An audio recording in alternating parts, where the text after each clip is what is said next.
محمد وعلى آله وصحبه وبارك وسلم عليه. الصلاة والسلام عليك يا سيدي يا رسول الله وعلى آلك وأصحابك يا سيدي يا حبيب الله. الصلاة والسلام عليك يا رحمة للعالمين وعلى آلك وأصحابك يا شفيع المسلمين. نحمده ونصلي ونسلم على سيدنا ومولانا محمد رسول النبي الأمين المكين الحميد الكريم الرؤوف الرحيم. أما بعد فأعوذ بالله من الشيطان الرجيم. بسم الله الرحمن الرحيم. فقل تعالوا ندعو أبناءنا وأبناءكم ونساءنا ونساءكم وأنفسنا وأنفسكم ثم نبتهل. صدق الله العظيم وصدق رسوله النبي الكريم ونحن على ذلك لمن الشاهدين والشاكرين والحمد لله رب العالمين. حمد و صلات کے بعد لائق صد احترام علماء ذی وقار، ثنا خوان حضرات، منتظمین محفل، حاضرین و سامعین، خواتین و حضرات، اللہ اور اس کے حبیب صلی اللہ علیہ وسلم کا فضل و کرم ہے جس کے صدقے سے ہم سب یہاں محفل ذکر شہداء کربلا اور محفل ذکر امام حسین رضی اللہ تعالی عنہ وعلیہ السلام اس کے اندر شریک ہیں. دعا کریں اللہ تبارک و تعالی منتظمین کی جانب سے یہ انتظام و انصرام اور ہم سب کی حاضری اور شرکت اپنی بارگاہ میں قبول و منظور فرمائیں.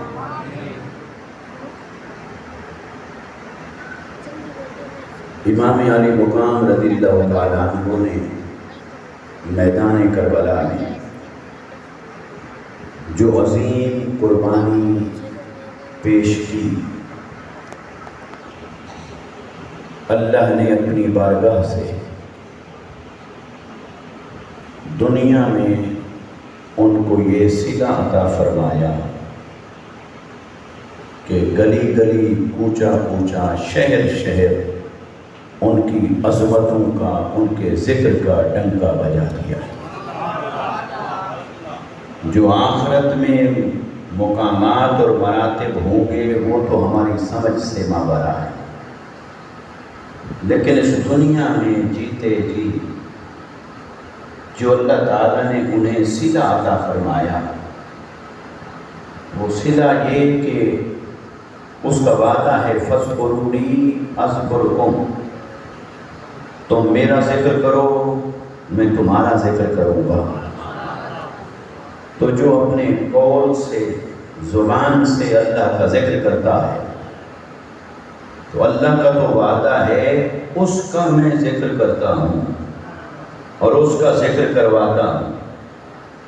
تو جو اپنے قول سے ذکر کرے اس کی یہ شان ہے کہ اللہ اس کا ذکر کرتا ہے اور کرواتا ہے.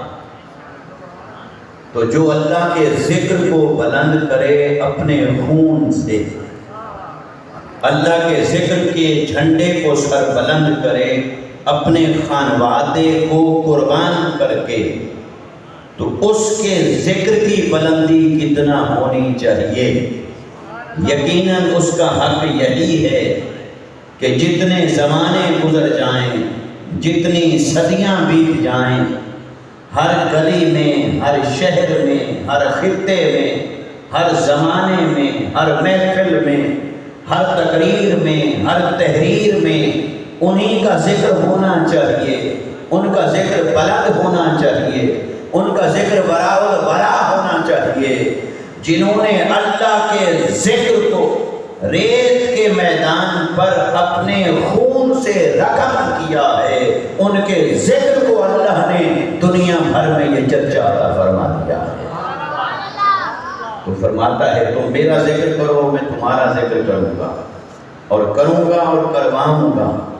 تو لہٰذا یہ جو ذکر کی مجالس کوئی سجانے والا سجائے، کوئی آنے والا آئے، کرے یا سنے، وہ محض یہ نہ سمجھے کہ یہ ذکر وہ کر رہا ہے، بلکہ وہ نہیں کر رہا، خود خدا کروا رہا ہے۔ تو پھر جن کا ذکر خدا کروائے، اس کا ذکر بند کون کروا سکتا ہے؟ جس کا چرچا خود رب بڑھانا چاہے، اس کا ذکر گھٹا کون سکتا ہے؟ جن کے ذکر کو خود اللہ رب العزت رفعت اور بلندی عطا فرمائے، پھر ان کا ذکر ماند کیسے پڑھ سکتا ہے؟ ارے جس کے ذکر کو رب بڑھاتا ہے، ہر لمحہ ان کا ذکر بڑھتا چلا جاتا ہے۔ تو امام علی مقام رضی اللہ تعالیٰ عنہ کا ذکر شہادت اسی طرح ان کی قربانی کا صلہ ہے کہ وہ بڑھ رہا ہے۔ میں نے جو آیت مبارکہ آپ کے سامنے تلاوت کی، اس کی روشنی میں صرف ایک نقطے کو ہم نے سمجھنا ہے، اور پھر امام علی مقام رضی اللہ تعالیٰ عنہ کی شہادت کی عظمت کی ایک جھلک ہمارے سامنے آ جائے گی۔ وہ یہ سمجھنے کی کوشش کریں کہ حسین کا مصطفیٰ سے رشتہ کیا ہے۔ جو لوگ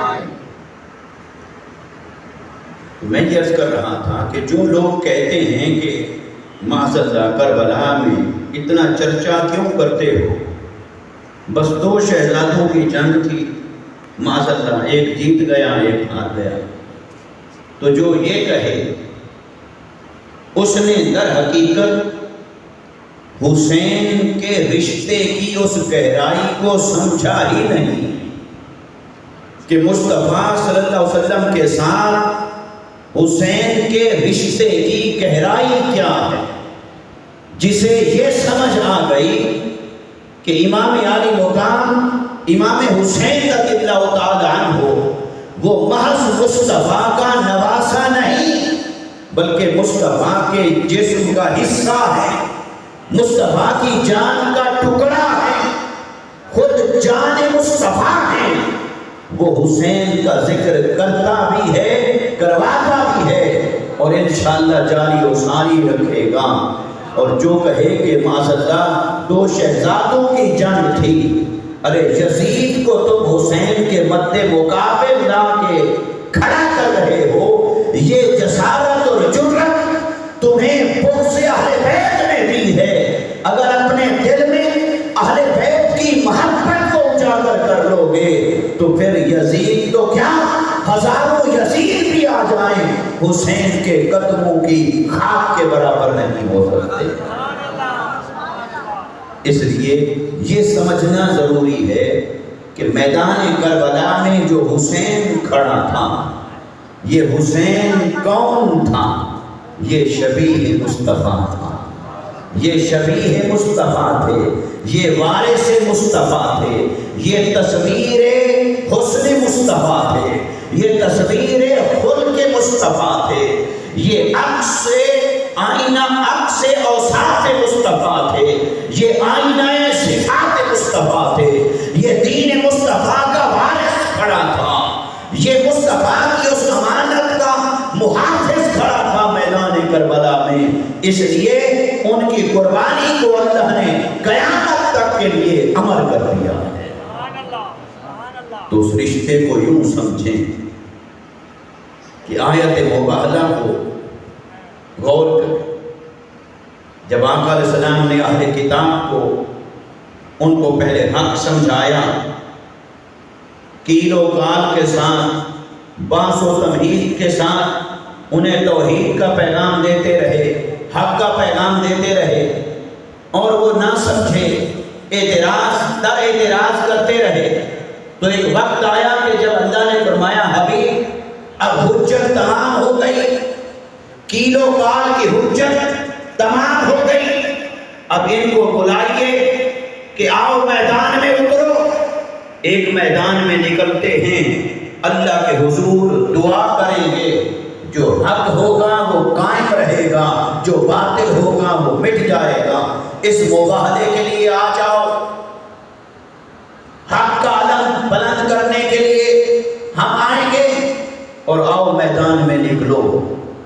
تو 3 لفظ اللہ نے ارشاد فرمائے قرآن مجید کے اندر۔ وہ 3 لفظ کیا ہیں انہیں سمجھیے۔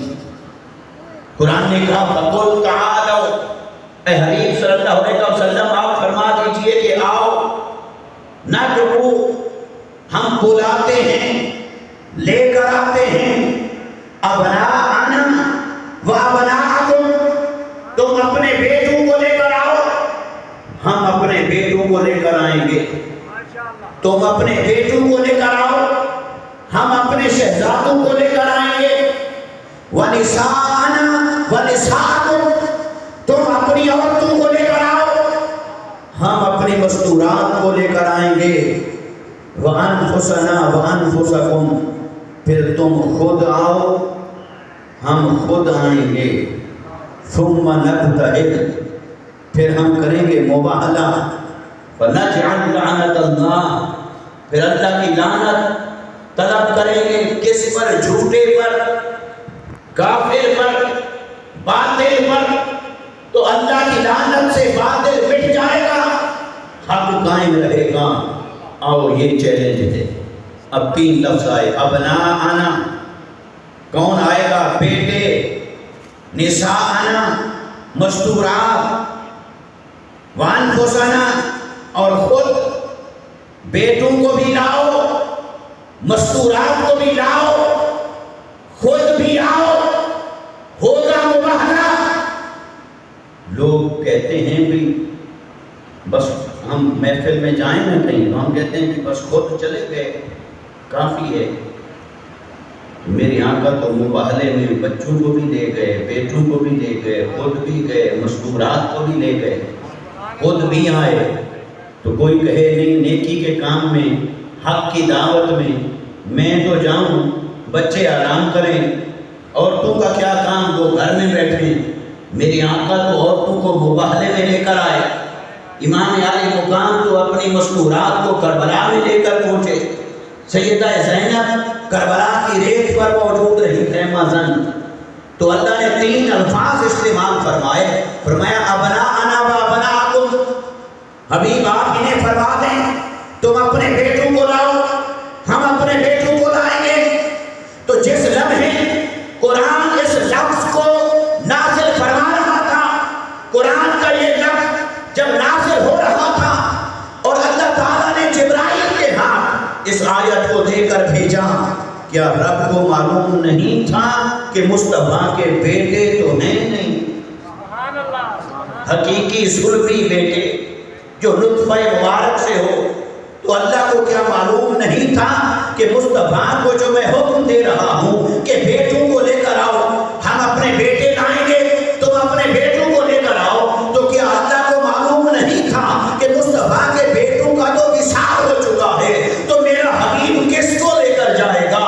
قرآن کے اس لفظ پر کیسے عمل فرمائے گا؟ بیٹوں کے زمرے میں کن کو ساتھ لے کر جائے گا؟ ارے رب جانتا تھا کہ مصطفیٰ کے بیٹوں کا وصال ہو چکا، پھر بھی یہ لفظ اتار رہا تھا۔ باری تعالیٰ جب تو جانتا ہے مصطفیٰ بیٹے نہیں نواسے لے کر جائے گا، تو کیا عربی زبان میں نواسے کا لفظ موجود نہیں ہے؟ پھر نواسے کا لفظ اتار دیتا کہ تم بیٹے لے کر آؤ، ہم نواسے لے کر آئیں گے۔ تو بیٹے کہاں، بچے بھی نہیں کہا، بیٹے کہا، رشتے کا معنی پایا جا رہا ہے۔ اللہ کو معلوم تھا کہ مصطفیٰ کے سلبی حقیقی بیٹے نہیں ہیں، وہ دنیا سے پردہ فرما چکے ہیں۔ مصطفیٰ کو نواسوں کو لے کر جائیں گے، تو پھر قرآن نے نواسا کیوں نہیں کہا؟ نواسا کیوں نہیں کہا؟ ابناءنا کیوں کہا؟ تاکہ حبیب وہ جو ان دونوں کی ولادت پر تو نے اعلان فرمایا تھا، علی کے گھر جا کر حسن پیدا ہوا، حسین پیدا ہوا، مصطفیٰ نے جا کر اعلان کیا تھا ہما ابنایا وفی روایت حسان ابنایا، اے علی یہ حسن اور حسین جو تیری پشت سے آئے، تیرے نطفہ مبارک سے پیدا ہوئے، یہ تیرے نہیں مجھ مصطفیٰ کے بیٹے ہیں۔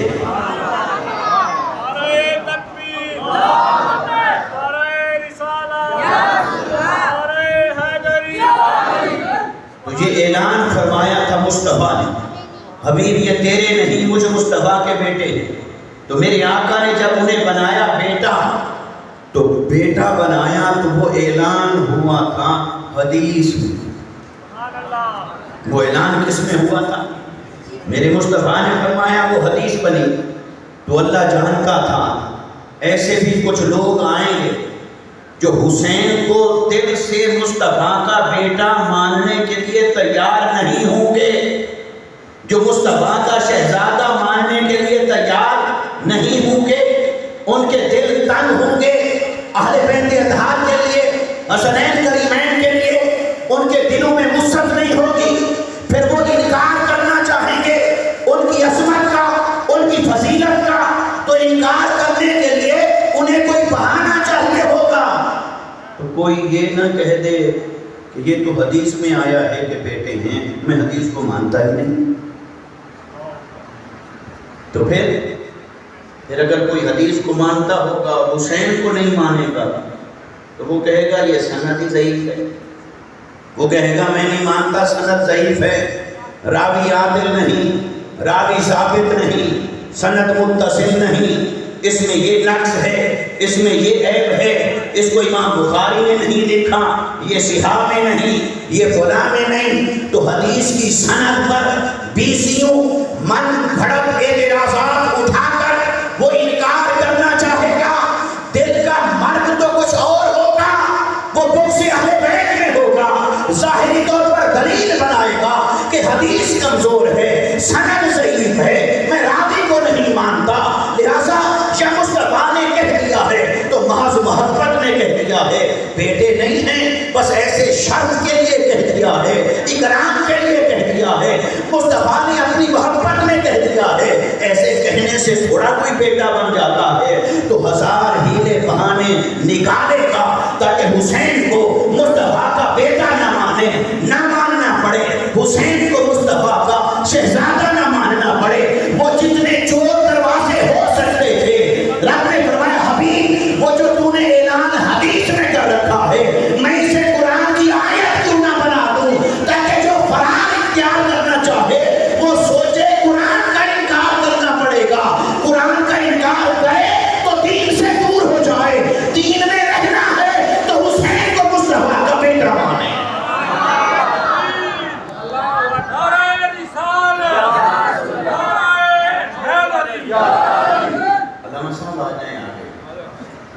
تو فرمایا کہ حبیب ایسا ہے کہ وہ جو کوئی انکار کرے کہ حسین مصطفیٰ کا بیٹا نہیں، حسین مصطفیٰ کا شہزادہ نہیں، تو جو حسین کی ابنیت کا انکار کرے، حسین کے ابن ہونے کا انکار کرے، حسین کی ابنیت کا انکار کرے، حسین کے شہزادہ مصطفیٰ ہونے کا انکار کرے، حسین کے ابن مصطفیٰ ہونے کا انکار کرے، تو جو ایسا انکار کرے تو یہ آخری کیل اس کے تابوت میں ٹھوک دی جائے کہ قرآن میں آ گیا ابناءنا و ابناءکم، یہ ابن مصطفیٰ ہے، یہ ابن مصطفیٰ ہے، یہ ابن مصطفیٰ ہے، یہ ابن مصطفیٰ ہے۔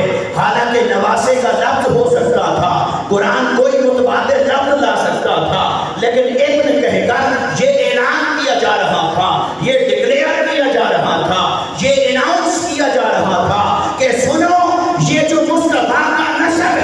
یہ بیٹوں سے نہیں، بیٹی فاطمہ سے چل رہا ہے۔ حسن اور حسین مصطفیٰ کے نواسے بھی ہیں، لیکن اب مصطفیٰ کے بیٹے کے درجے پر آ گئے ہیں، ان سے نسب مصطفیٰ چلے گا۔ تو فرمایا ابناءنا و ابناءکم، تم اپنے بیٹوں کو لے کر آؤ، ہم اپنے بیٹوں کو لے کر آئیں گے۔ تو میری آقا نے حسن اور حسین کو لیا ساتھ، تو حسن اور حسین کو ساتھ لیا تو قرآن نے اور حدیث نے بتا دیا کہ ابن مصطفیٰ کون ہے۔ حکم خدا اور عمل مصطفیٰ صلی اللہ علیہ وسلم نے مل کر بتا دیا کہ حسین کون ہے۔ حسین کو ایسے لائٹ نہ لینا کہ بس صحابہ کے اور بھی بیٹے ہیں، یہ بھی صحابی بھی ہے، صحابی کا بیٹا بھی ہے۔ 6 سال پائے آقا علیہ السلام کی صحبت میں، پھر آقا علیہ السلام کا وصال مبارک ہو گیا تو کوئی یہ نہ کہے کہ اور بھی تو صحابہ کے بیٹے ہیں، یہ بھی صحابی کے بیٹے ہیں، اور بھی خلفائے راشدین کے بیٹے ہیں، یہ بھی ایک خلیفہ راشد کے بیٹے ہیں۔ مصطفیٰ سے رشتہ ہے تو رشتہ اوروں کا بھی ہے، کوئی چچا بھی ہے، کوئی پھوپھی بھی ہے، پھوپھی صاحب بھی ہے، رشتے اور بھی ہیں۔ فرمایا سنو، سب رشتوں کی صف میں حسین کو رکھ کر انہیں عامیانہ منصب نہ دینا۔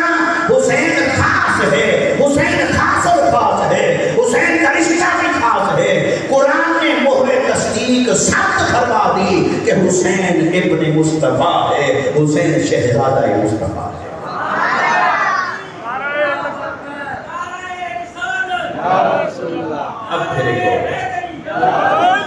اب ایک اور بات یہ کہ چلو آقا علیہ السلام نے یہ اختیار فرمایا کہ ابناءنا کا لفظ آیا تھا نواسوں کو لے چلے، یہ اختیار مصطفیٰ ہے۔ کئی ایسے بھی لوگ ہیں جو کہتے ہیں بھئی وحی کے سامنے نبی کا اختیار نہیں چلتا، وحی کے سامنے نبی کا اختیار، بس وحی میں بات آ گئی نبی کا اختیار ختم، وحی آ گئی نبی کا اختیار ختم، بس نبی تو وحی کا محتاج ہوتا ہے، نبی تو وحی کا پابند ہوتا ہے۔ بھئی ہوتا ہے پابند، لیکن اتنا بھی پابند نہ بناؤ کہ وحی میں مصطفیٰ کا اختیار ہی، عظمت اور فضیلت ہی منع کر دو، نفی کر دو۔ تو جو کہتے ہیں وحی آ گئی تو نبی کا اختیار ختم، ان سے سوال ہے، وحی نے تو کہا تھا ابناءنا، مصطفیٰ بیٹوں کو لے جا، تو مصطفیٰ نواسوں کو کیوں لے کر چلے؟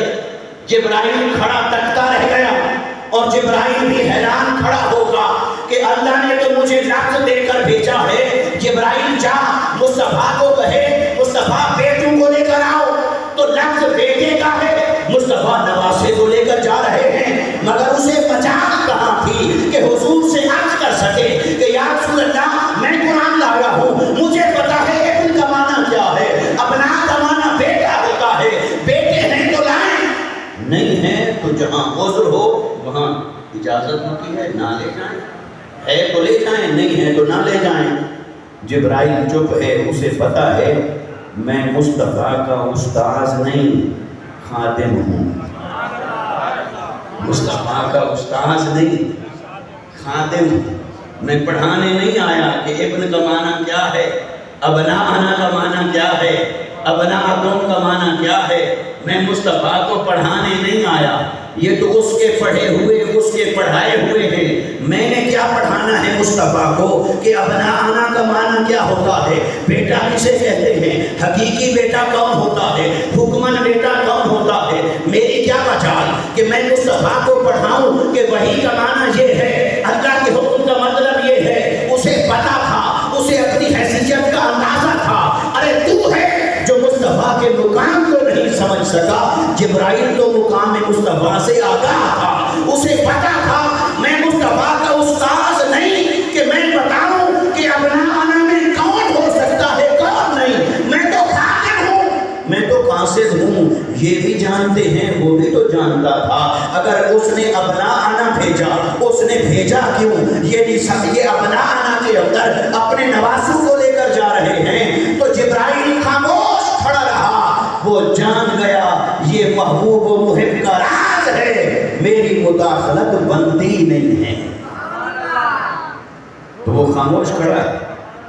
میری آقا صلی اللہ علیہ وسلم نے ابنا آنا میں لیا تو حسن اور حسین. اچھا ابنا آنا عربی گرامر کے اعتبار سے صیغہ جمع کا ہے. ایک ہوتا ہے واحد، ایک ہوتا ہے جمع. اردو میں، انگلش میں، دنیا کی سب زبانوں میں ایسے ہوتا ہے واحد اور جمع. لیکن عربی زبان کے اندر اس میں وسعت ہے، گہرائی ہے. اس میں صرف واحد اور جمع نہیں ہوتا، اس میں درمیان میں ایک درجہ ہے تثنیہ، وہ بھی ہوتا. ایک کو واحد کہتے ہیں، دو ہوں تو اسے تثنیہ کہتے ہیں، اور تین یا اس سے اوپر ہو جائیں تو اس کو جمع کہتے ہیں. گویا عربی زبان کے اندر جمع کا جو اطلاق ہے وہ کم سے کم تین پر ہوتا. کم سے کم تین ہوں تو لفظ اور صیغہ آئے گا جمع کا. اگر دو ہوں تو لفظ اور صیغہ آئے گا تثنیہ کا، اور ایک ہو تو لفظ آئے گا واحد کا. تو جب اللہ کو معلوم تھا کہ مصطفیٰ نے بیٹوں کو نہیں لے کر جانا، نواسوں کو لے کر جائیں گے، تو پھر بیٹا کہاں؟ چلو پتہ چل گیا حسن اور حسین مصطفیٰ کے بیٹے ہیں، لیکن پھر اس نے لفظ جمع کا ڈکلیئر کیا، جمع کا اتارا، تثنیہ کا نہیں اتارا. تو پرفیکشن تو اسی میں تھی نا. تو اللہ کا علم تو ازلی اور ابدی ہے، اسے معلوم تھا دو ہیں، دو کو لے کر جائیں گے. تو پھر قرآن کہتا ہے ابنین فقل تعالوا ندعو ابنین، آؤ ہم لے کر آئیں گے دو بیٹے، تم لے کر آؤ اپنے سب بیٹے. تو جب دو تھے تو دو کا معنی ہوتا، لفظ بھی دو کا ہوتا، تثنیہ کا ہوتا. لیکن اللہ نے لفظ اتارا جمع، فرمایا ابناءنا و ابناءکم، تم اپنے بیٹوں کو لے کر آؤ، ہم اپنے بیٹوں کو لے کر آئیں گے. تو مصطفیٰ نے پہلا تصرف تو یہ فرمایا کہ ابناءنا میں نواسوں کو لے کر چلے، اور دوسرا تصرف یہ فرمایا کہ قرآن کے لفظ کا تقاضا تھا تین، کم سے کم تین، کم سے کم تین. مصطفیٰ دو کو لے کر چلے، فرمایا وہ بھی تصرف مصطفیٰ ہے، یہ بھی تصرف مصطفیٰ ہے. ارے پتہ چلا وحی کے آنے سے پہلے بھی مصطفیٰ مختار کل تھے، وحی کے آنے کے بعد بھی مصطفیٰ مختار کل ہیں. انہیں رب نے مختار کل بنایا ہے. قرآن کے لفظ کی کیا تشریح کرنی ہے، کیا تعبیر کرنی ہے، کیا تعبیر کرنی ہے، اس کا معنی کیا ہے، اطلاع کیا ہے، یہ سارا اختیار رب نے مصطفیٰ کو دیا ہے. وحی کیا ہے، اس میں اختیار مصطفیٰ کا ہوگا. پھر اس سے آگے چلے وَنِسَاءَنَا وَنِسَاءَكُمْ، فرمایا پھر تم اپنی عورتوں کو لے کر آؤ اور ہم اپنی مذکورات کو لے کر آئیں. آج اگر دین کی جد و جہد ہو گئی، لوگ کہتے ہیں بچوں کا کیا کام، کوئی کہے گا عورتوں کا کیا کام.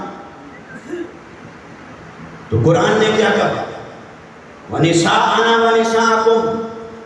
تو میں آپ سے پوچھتا ہوں مباہلے میں عورتوں کا کیا کام؟ مباہلے کے لیے کیا نبی کافی نہیں تھا؟ کیا نبی کافی نہیں تھا کہ مباہلے میں چلے جائیں؟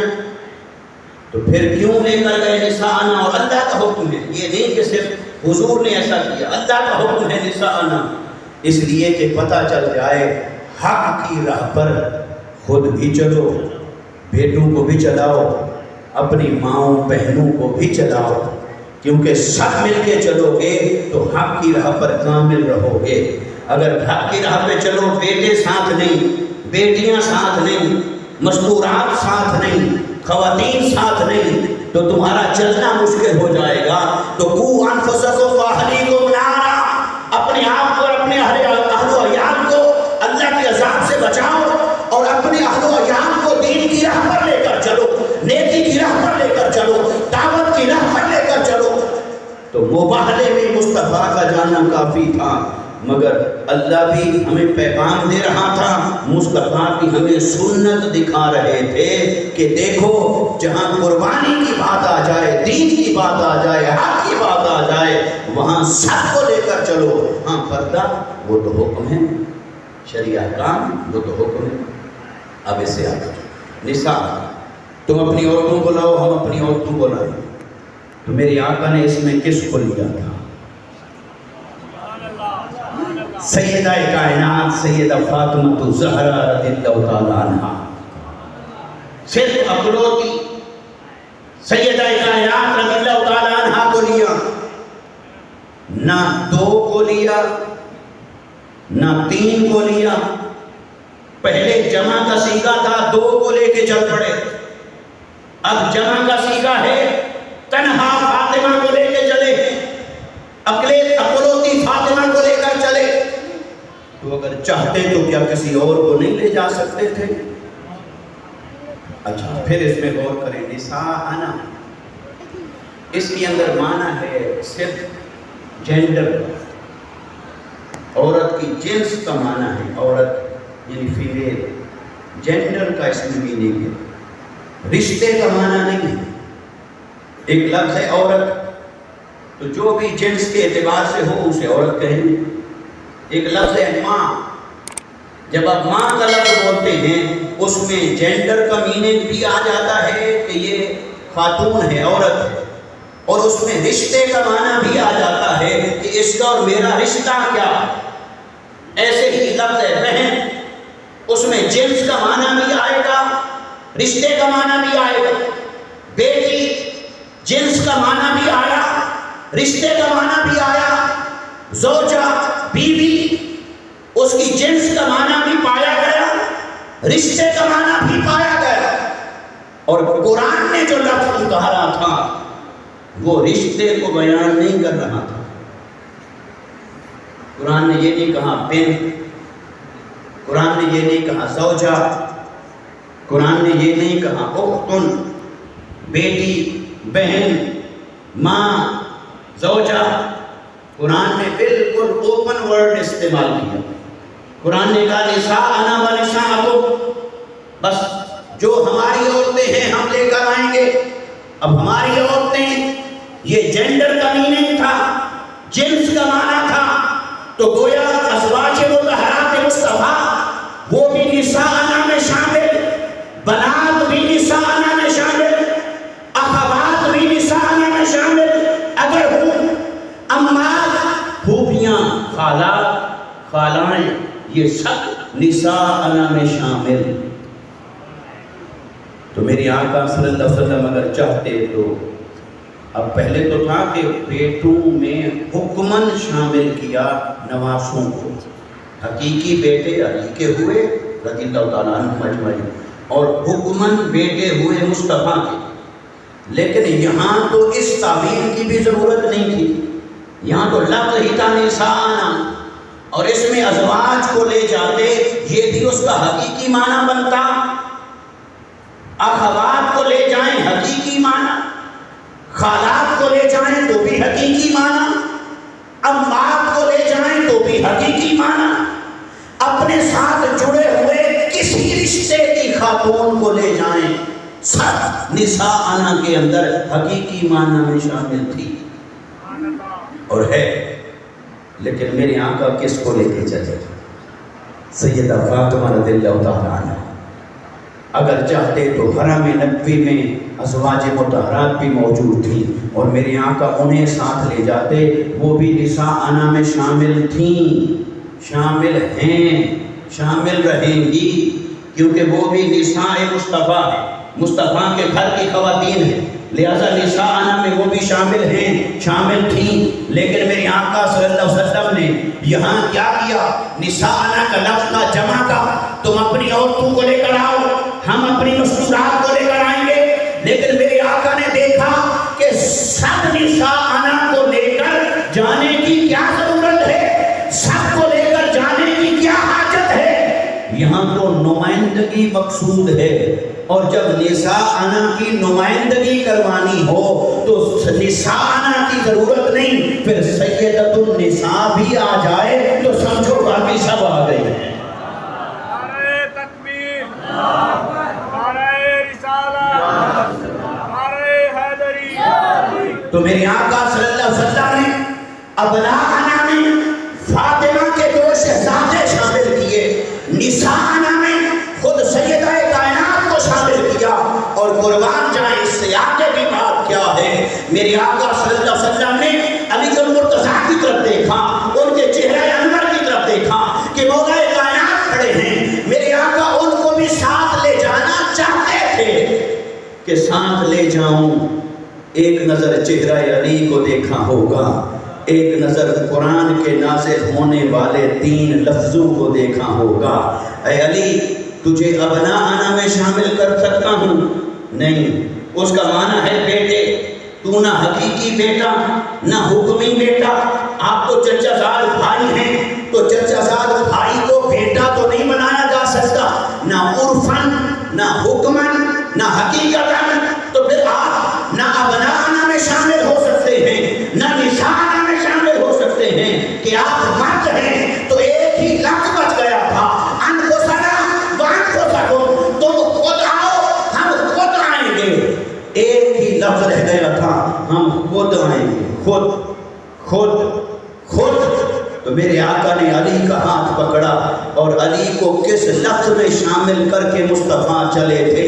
ارے ذرا کوئی مفسر بتائے تو صحیح، کوئی عالم یہاں بتائے تو صحیح، یہاں کوئی نکتہ تو اخذ کرو کہ جب میرے مصطفیٰ صلی اللہ علیہ وسلم حضرت مولا کائنات کو ساتھ لے کے جا رہے تھے، جبرائیل بھی ساتھ کھڑا ہے، قرآن بھی موجود ہے، قرآن نے کہا تھا ابناءنا، مصطفیٰ کے اختیار کا عالم یہ ہے، نواسوں کو لے کر چلے، 3 کو نہیں 2 کو لے کر چلے۔ قرآن نے کہا نساءنا، سن کو نہیں اقلوتی فاطمہ کو لے کر چلے۔ قرآن نے کہا انفسنا، مصطفیٰ آپ خود آئیں۔ میرے مصطفیٰ نے علی کو پکڑ کر خود میں شامل کیا، پھر ساتھ لے لیا تھا۔ ارے رسالت، ارے رسالت، ارے حیدری۔ ارے سوچئے، جس علی کو مصطفیٰ نے خود میں شامل کیا ہو، اس علی کو کوئی مصطفیٰ سے جدا کر سکتا ہے؟ تو جب مصطفیٰ سے جدا نہیں کر سکتا تو حق سے جدا کیسے کر سکتا ہے؟ مصطفیٰ سے جڑا ہے تو حق سے جڑا ہے۔ اس لیے مصطفیٰ نے فرمایا تھا الحق مع علی وعلی مع الحق، فرمایا جہاں کبھی تم کنفیوز ہو جاؤ اور تمہیں پتہ نہ چل پا رہا ہو کہ حق کدھر ہے اور باطل کدھر ہے، حق کدھر ہے اور خطا کدھر ہے، میرے آقا نے فرمایا سنو میرے صحابہ، اگر کہیں کوئی موقع آ جائے اور وہاں دونوں طرف تمہیں میرے صحابہ نظر آئیں، دونوں طرف دین ہو، قرآن ہو، تلاوت ہو، نماز روزہ ہو، اور پہچاننا ہو کہ حق کدھر ہے، تو جہاں علی کھڑا ہوگا وہیں حق ہوگا۔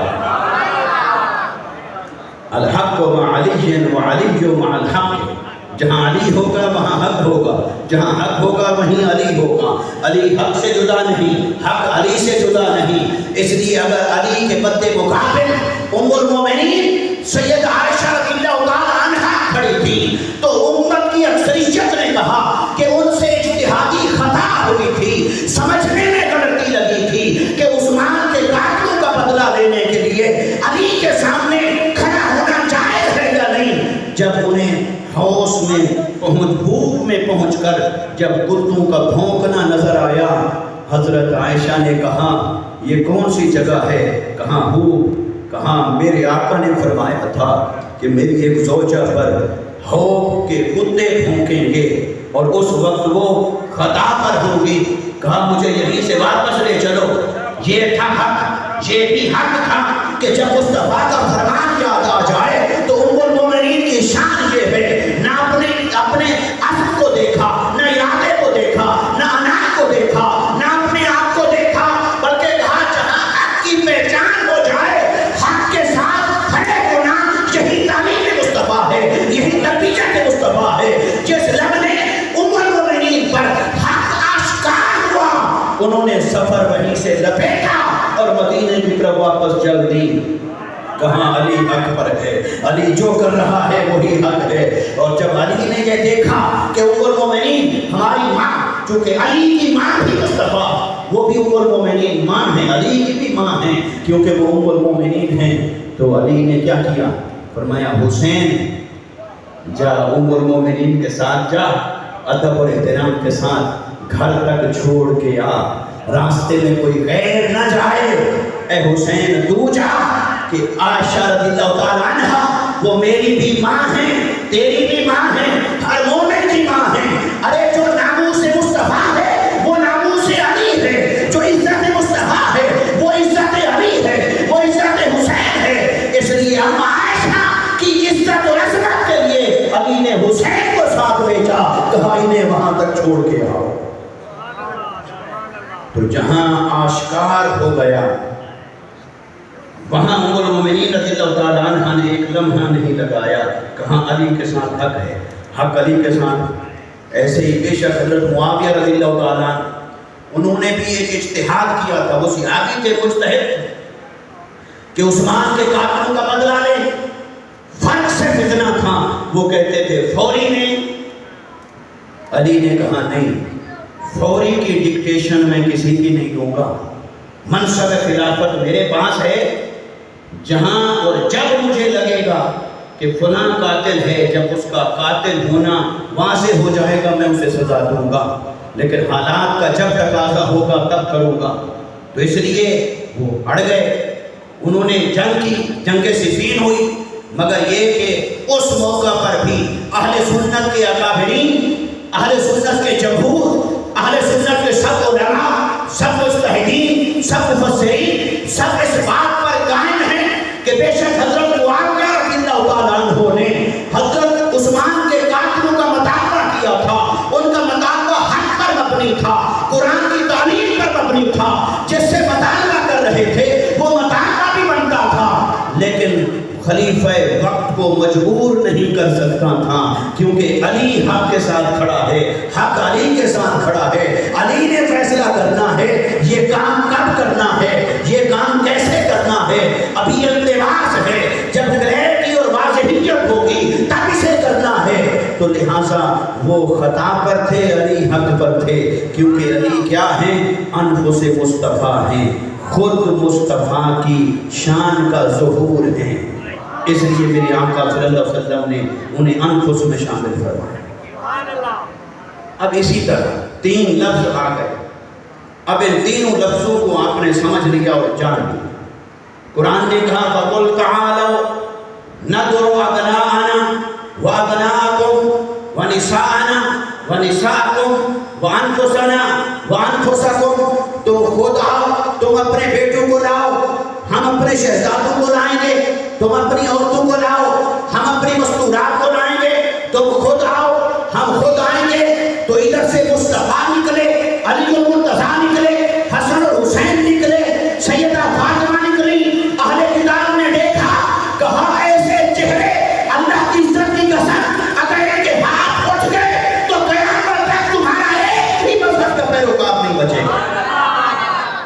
وہیں سے واپس پلٹ گئے، بھاگ گئے، کیونکہ یہ چہرے ایسے تھے جو حق کی تصویر تھے، اس لیے حق کی تصویر، یہ چہرے پنجتن پاک، ان کو میرے آقا صلی اللہ علیہ وسلم نے فرمایا اہل البیت، اور ان کو کہتے ہیں اہل قصا۔ آیت اتری مودت والی اور اہل بیت والی، دونوں میں الگ الگ روایات ہیں، کثرت کے ساتھ ہیں، لفظوں کا فرق ہے، مفہوم ایک ہی ہے۔ آیات اتری اہل بیت کے بارے میں، قربا قرابت مصطفیٰ کے بارے میں، صحابہ نے سوال کیا یا رسول اللہ صلی اللہ علیہ وسلم یہ آپ کی اہل بیت کون ہے جن کے لیے تطہیر کا حکم اترا ہے؟ میرے آقا نے فرمایا اہل بیت میں کون ہے؟ میں ہوں، علی ہے، فاطمہ ہے، فاطمہ کے دو لال ہیں، یہ میری اہل بیت ہے۔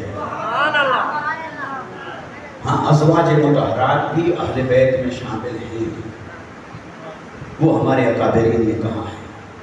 اسی طرح پھر دوسری روایت میں آتا ہے میرے آقا نے یمنی چادر مبارک اوڑھ رکھی تھی، تو آیت اتری مودت کی، قرابت کی مودت، اہل بیت کی، دونوں الگ الگ مقام پر ہیں۔ تو میرے آقا نے حسن آئے چادر میں لے لیا، حسین آئے اپنی چادر میں لے لیا، سیدہ کائنات آئیں چادر میں لے لیا، علی المرتضیٰ آئے چادر میں لے لیا، فرمایا ہؤلاء اہل بیتی، یہ ہیں جو مصطفیٰ کی اہل بیت ہے۔ حضرت ام سلمہ رضی اللہ تعالیٰ عنہ کھڑی تھی تھوڑا فاصلے پر، انہوں نے عرض کی یا رسول اللہ صلی اللہ علیہ وسلم میں بھی آ جاؤں؟ زوجہ میں بھی آ جاؤں اور اہل بیت میں بھی ہیں، میں بھی آ جاؤں اس چادر میں، اس وقت جو رحمتیں اتر رہی ہیں میں بھی آ جاؤں۔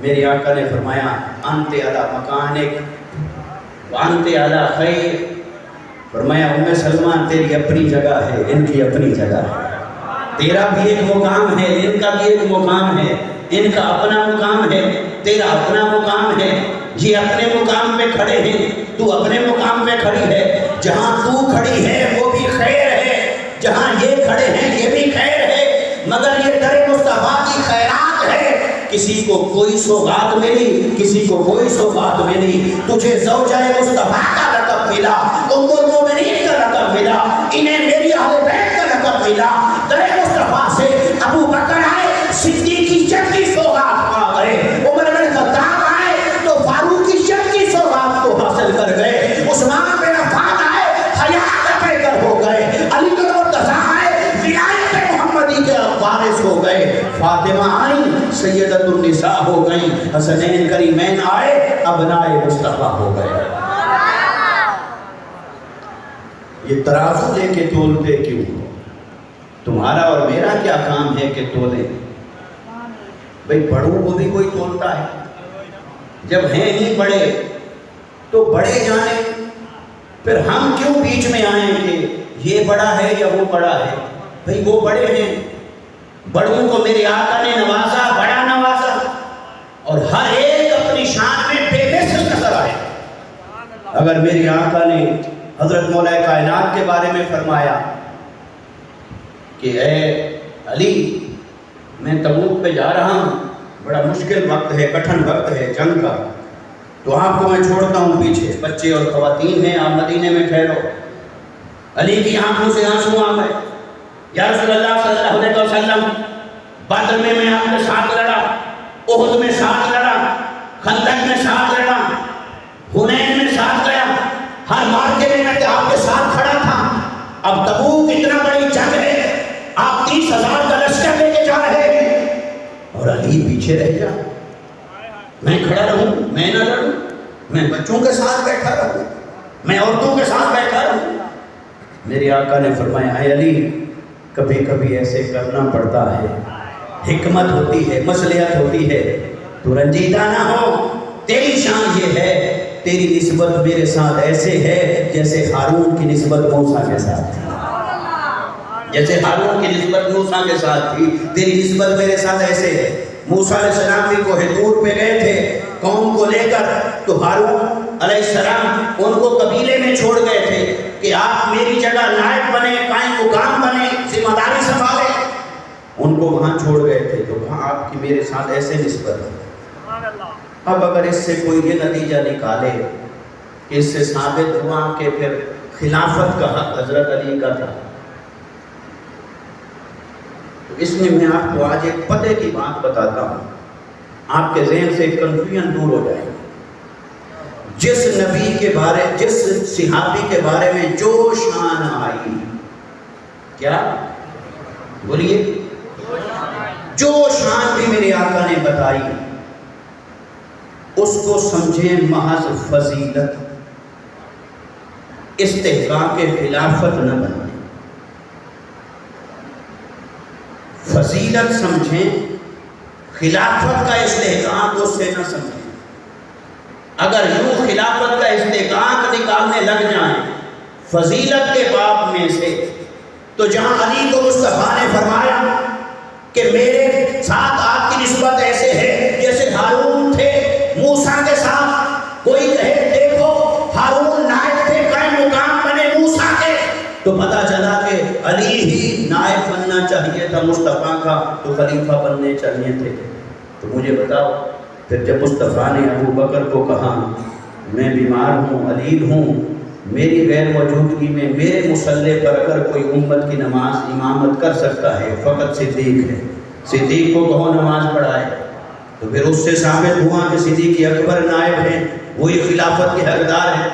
پھر اس سے بھی آگے چلیں، میری آقا صلی اللہ علیہ وسلم نے فرمایا، اسی طرح فرمایا لو کنت متخذا خلیلا، اگر میں نے کسی کو خلیل بنانا ہوتا تو ابو بکر کو بناتا، پھر اگر اسی طرح چلو گے تو میرے آقا نے حضرت عمر کے بارے میں فرمایا لو کانا بعدی نبی لکانا عمر، فرمایا اگر میرے بعد کوئی نبی ہوتا تو عمر ہوتا، تو نبوت سے بڑی بھی کوئی فضیلت ہو سکتی ہے؟ تو میرے آقا نے اسے فرض کر کے بیان فرمایا، فرض محال بیان فرمایا کہ میرے بعد نبی تو ہے نہیں، لیکن اگر میرے بعد کوئی نبی ہو سکتا تھا، اگر کوئی نبوت کی شان رکھتا تھا تو میرے بعد کوئی نبی بن سکتا تھا تو عمر بنتا۔ تو بتائیے پھر کیا اس سے ثابت نہیں ہوتا کہ حضور کے بعد خلافت کا حقدار عمر ہے، جن کی موافقات سب سے زیادہ، جن کے بارے میں میرے آقا نے فرمایا کہ زبان پہ حق بولتا ہے، جو مشورہ عمر دیتے ہیں وہی قرآن کی آیت اترتی ہے، جو مشورہ عمر دیتے ہیں وہی قرآن کی آیت اترتی ہے۔ تو پھر خلافت کا حقدار حضرت عمر تھے سب سے پہلے، اس جھگڑے میں نہ پڑے۔ فضیلت جہاں جہاں آئی اسے خلافت کا کرائیٹیریا مت بنا، اسے سمجھیں فضیلت خلافت کا فیصلہ۔ اللہ کی منشا بھی یہی تھی، مصطفیٰ کی منشا بھی یہی تھی کہ ہم کسی کی نامینیشن نہ کریں۔ نامینیشن کریں تو لسٹ میں کتنوں کے نام بتائیں؟ اب آقا علیہ السلام اگر نام دیتے بھی میرے بعد فلاں کو بنانا، پھر اس کے بعد فلاں کو، اس کے بعد فلاں کو، اس کے بعد فلاں کو، لسٹ دیتے، کتنوں کی لسٹ دیتے؟ آج تک کیا وہ لسٹ جاری ہوتی؟ تو لسٹ دینا زیادہ قرین مصلحت تھا یا ایک اصول دے دینا قرین مصلحت تھا؟ تو اصول دے دیا۔ اصول کیا دیا؟ وَأَمْرُهُمْ شُورَىٰ بَيْنَهُمْ، فرمایا اس امر خلافت کو مشورے سے طے کرتے رہنا تاکہ تم تقسیم نہ ہو جاؤ، منتشر نہ ہو جاؤ، جھگڑا نہ ہو، افتراق نہ ہو، اختلاف نہ ہو۔ بس یہ کام تم نے باہمی رضامندی سے کرنا ہے۔ اللہ اور اس کے رسول نے اسے شورائیت پر چھوڑ دیا، باہمی رضامندی پر چھوڑ دیا۔ اس لیے اگر کوئی اس جھگڑے میں پڑے گا تو امت میں فرقے بن گئے، مسلک بن گئے، مزید بنتے چلے جائیں گے، انتشار ہوگا، افتراق ہوگا، یہ مسئلہ کبھی حل نہیں ہوگا۔ ارے علی کو میرے آقا نے غدیر خم کے مقام پر ہاتھ پکڑ کے کھڑا کیا تھا، فرمایا سنو من کنت مولا ہو فہذا علی مولا ہو، سنو جس کا میں مولا ہوں اس کا علی مولا ہے۔ تو پھر اس سے کیا خلافت ثابت کرو؟ تو پھر لو کان بعدی نبی لکان عمر، اس سے بھی خلافت ثابت کرو۔ پھر لو کنت متخذا خلالا لکان ابا بکر، تو پھر اس سے بھی ثابت کرو۔ پھر کس سے ثابت کرو گے؟ اس میں نہ جائیں۔ میرے آقا نے فرمایا میرے بعد 30 سال تک ہوگی خلافت علی منہاج نبوت، بس ان 30 سالوں میں مشورے سے جو بھی آیا وہ سر آنکھوں پر ہے، وہ حق ہے، کیونکہ وہ آپس کے مشورے سے آئے۔ یہی حق ہے، یہی قرآن تھا، یہی منشاء مصطفیٰ تھی۔ باقی رہے فضائل ہر ایک کے، فضائل صدیق اکبر کے بھی ہیں کہ میرے آقا نے فرمایا ابو بکر میں نے ہجرت کرنی ہے، میرے ساتھ چلو۔ جسے مصطفیٰ نے اپنی صحبت کے لیے چنا، جب ایک کو چنا تو وہ ایک ابو بکر تھا۔ تو پھر جب میرے آقا نے اپنی امانت سپرد کی کہ میری جگہ کسی کو دے کر آنا، تو وہ کون تھا؟ جی وہ علی تھا۔ تو لہذا فضائل کو فضائل مانے، خلافت کے کرائیٹیریا پر آ جائیں گے تو پھر امت بھی کنفیوز ہو جائے گی۔ ہاں محققین کے ہاں فضائل ہی استحقاق کے خلافت ہیں، لیکن فضائل میں فیصلہ نہیں کر پائیں گے کہ یہ فضیلت بڑی ہے یا یہ بڑی۔ فضائل ہوتے ہیں، فضائل استحقاق ہوتا ہے، کرائیٹیریا میں آتے ہیں۔ تو پھر فضائل میں کوئی علم کو لے آئے گا۔ علی نے فرمایا قرآن کی کوئی آیت لے آؤ، علی تمہیں بتائے گا یہ کب نازل ہوئی، کہاں نازل ہوئی، کس کے بارے میں نازل ہوئی، اس کا ظاہر بھی بتاؤں گا، اس کا باطن بھی بتاؤں گا۔ اور صحابہ کہتے ہیں علی کے علاوہ ہم میں کوئی نہیں تھا جو منبر پر کھڑے ہو کر یہ کہہ سکتا ہو پوچھو جو پوچھنا چاہتے ہو۔ یہ کوئی نہیں کہہ سکتا تھا، یہ فقط علی کی شان تھی۔ تو پھر اس میں کیا تولنے لگ جاؤ گے؟ صدیق اکبر کا علم کتنا تھا؟ میری آقا صلی اللہ علیہ وسلم نے خواب دیکھا، فرمایا میرے سامنے دودھ کا پیالہ پیش کیا گیا، میں نے پیا، جو بچا وہ میں نے عمر کو دے دیا۔ صحابہ نے پوچھا یا رسول اللہ پھر اس کی آپ نے کیا تعبیر نکالی؟ میرے آقا نے فرمایا علم۔ مصطفیٰ نے اپنا بچا ہوا علم جو دودھ وہ تو حضرت عمر کو دیا، پھر کیا یہ خلافت کے کرائٹیریا میں لے آئیں گے؟ بھئی یہ فضیلت ہے، یہ شان ہے، لہذا شان کو شان مانیں، فضیلت کو فضیلت مانیں۔ فضائل استحقاق کے خلافت میں ضرور شمار کیے جاتے ہیں، لیکن یہ فیصلہ مشکل ہو جائے گا کہ کون سی فضیلت کو استحقاق کے خلافت میں رکھا جائے۔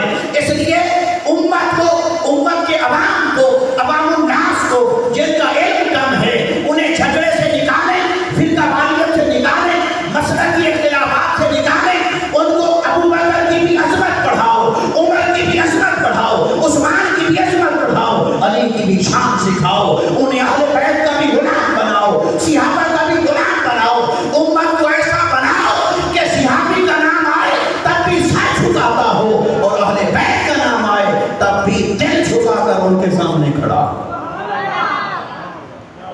لہذا اس لیے صحابہ کرام کی عظمت بھی اپنی جگہ پر، اہل بیت کی عظمت بھی اپنی جگہ پر، مگر میرے آقا صلی اللہ علیہ وسلم نے جنہیں اہل بیت قرار دیا، پھر وہ ابناءنا میں شامل، نساءنا میں شامل، انفسنا میں شامل، تو یہ حضرات ان کو جب آقا علیہ السلام نے اتنا منصب اور فضیلت عطا فرمائی تو مجھے بتائیے